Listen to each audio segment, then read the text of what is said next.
Tom DeLonge releases an animated version of his latest children's book. Green Day's Dookie turns 25 years old. And Warped Tour announces their dates and locations for 2019. Check it.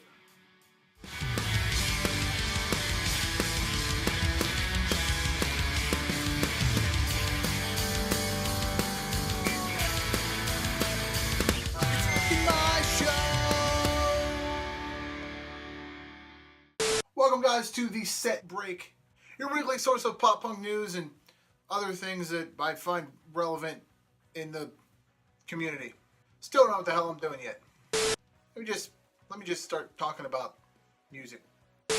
First up, Blink-182 has details on their upcoming album. In a recent interview with Kerrang, Mark Hoppus said, "After playing in this band for 27 years, I want to push it and do different things and take Blink in places where we haven't been before. We're really trying to do that on this new record. We want to do with our band what we did in 2003 with Untitled." Even though Mark has only just revealed his project Simple Creatures with all-time low frontman Alex Gaskarth, they're still hard at work in the studio working on new Blink tunes with Matt and Travis. Don't be worried about all-time low or Blink cutting corners on any new material, with Hoppus also stating, "We're in the studio all the time. That's the thing.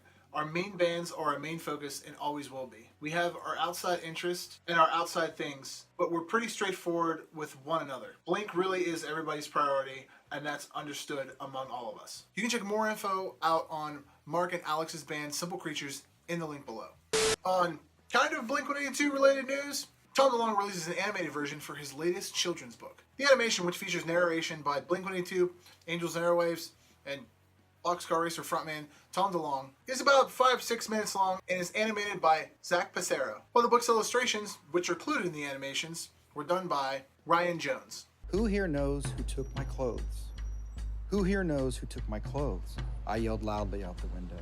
"Who could have been so very unfair and just to leave me here with nothing to wear?"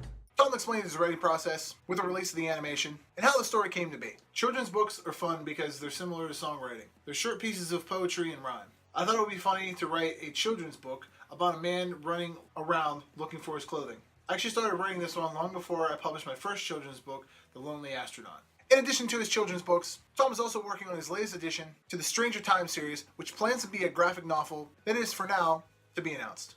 You can check out video to the animation in the link below. Green Day's Dookie turns 25 years old. Do you have the time to listen to me whine about nothing and everything all at once? Arguably the punk rock album that changed everything, Green Day's Dookie turned 25 this week. Though not poised to the idea of taking over the mainstream, the album sure as hell shaped the direction of the 90s rock scene, breaking down the door for other bands in the genre, like NoFX, Bad Religion, Blink-182, and Unwritten Law. From the former part of the 90s, the airwaves were primarily dominated by the genre known as grunge, which was taken on by bands like Pearl Jam and Nirvana. But Green Day's Dookie changed all that in 1994. The band took the throne as rock giants after the hair metal killing behemoths Nirvana ultimately took a backseat after the death of lead singer, guitarist Kurt Cobain, who also died in 1994, coincidentally the same year Dookie came out. But now while looking in hindsight, that while Green Day's February 1st, 1994 release of Dookie may not have destroyed hair metal, 25 years later, the album's legacy and importance still reigns supreme alongside the album Nevermind by Nirvana. Happy birthday, Dookie. New Found Glory announces a new tour and a new cover album.